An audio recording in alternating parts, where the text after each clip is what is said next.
laisser parler sur mon panel pendant au moins 30 minutes là. Est-ce que j'allais avoir cette vidéo là pour le déconstruire et ce voice là pour le déconstruire quand il allait s'allier à Sidiki Diabaté? Hein? C'est un vrai poltron, effectivement, comme tu le dis, un after party. Mais c'est pitoyable quoi. Toi, un grand monsieur comme ça, regardez-moi son visage. C'est pas sanglier humain qu'elle a là. Hein? Ça là, c'est pas sanglier qu'elle a là. Agnaflé. On dirait quelque chose qui mange caca.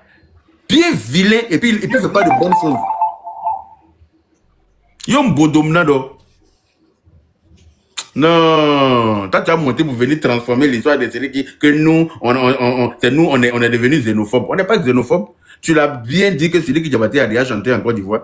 Il a chanté en Côte d'Ivoire parce que nous l'avons accueilli. On l'a tellement bien accueilli qu'il s'est cru même chez lui à la maison. C'est pour ça qu'il peut se permettre maintenant de vouloir faire diarrhée sur notre tête. Maintenant, on va lui dire non, ici, là, c'est pas. Quand on te dit fais comme chez toi, là, c'est une façon de te dire que tu n'es pas chez toi. Parce qu'en temps normal, quand tu es chez toi, personne ne te dit fais comme chez toi. Voilà. Quand on te dit déjà fais comme chez toi, ça veut dire que c'est pas que tu n'es pas chez toi. Sinon, personne ne va te dire fais comme chez toi. On l'a tellement bien accueilli que le petit maintenant est venu s'asseoir sur notre tête. On dit non, tu sors, tu viens, tu prends ici, tu mélanges ici, tu nous fais du coq à l'âne. Tellement tu es bête. Et des gens comme ça ont été aussi porte-parole du RHDP, mais ça me fait trop mal. Nous, on était où pour que ça devienne porte-parole du RHDP? Au RHDP aussi, là, ils ont gratté l'amour des personnes incultes comme celui-là.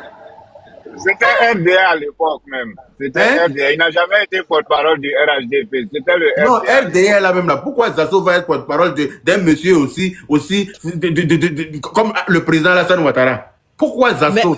C'est une insulte. Non, au début, il y avait des peurs. Les gens, c'était un risque de se prononcer. Et donc, tout le monde savait que le docteur Alassane se disait qu'il avait des... Il n'a jamais été porte-parole. Voilà. Il n'a jamais été porte-parole. Jacques était en train de prier. J'avais dit qu'il va te prier, il n'est pas tombé. Non, il faut que ça soit clair. Il n'a jamais été porte-parole. Parce que s'il dit qu'il était porte-parole, c'est qu'il a été nommé. Quand on nomme quelqu'un, il y a un document. Je mets Zasso, déchi, 1 million de francs, c'est pas lui, moi. Il vient, il présente le prix. S'il est en bas, vous l'envoyez. Parce que c'est qu'il prend pour te taper la poitrine partout, hein. Il n'a jamais, je le mets au début. Lui, il a été porte-parole du président Alassane Ouattara. Vous ne me respectez pas, il a été porte-parole du président Alassane Ouattara. Blablabla des histoires au Camboulex. Zasso Dagrou Patrick n'a jamais été nommé. Oui. Il occupait quel poste? Il occupait quel poste? Il n'occupait pas de poste. Je vais vous expliquer l'histoire. Il faut expliquer. Parce que moi, on nous a dit qu'il occupait un poste avant ça. Non, il n'occupait rien. Il y avait il y avait, comment on appelle ça, même Jean. Et puis, il y avait, comment on appelle, d'autres personnes qui faisaient débat avec Zasso au terrain, Inch'Allah. Zasso, il habitait au Massi Campement. Voilà, comment on appelle ça même, comment on appelle ça, ligne 05.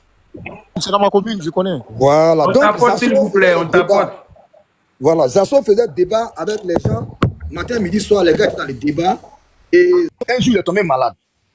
Quand Zasso est tombé malade, ce sont les gars du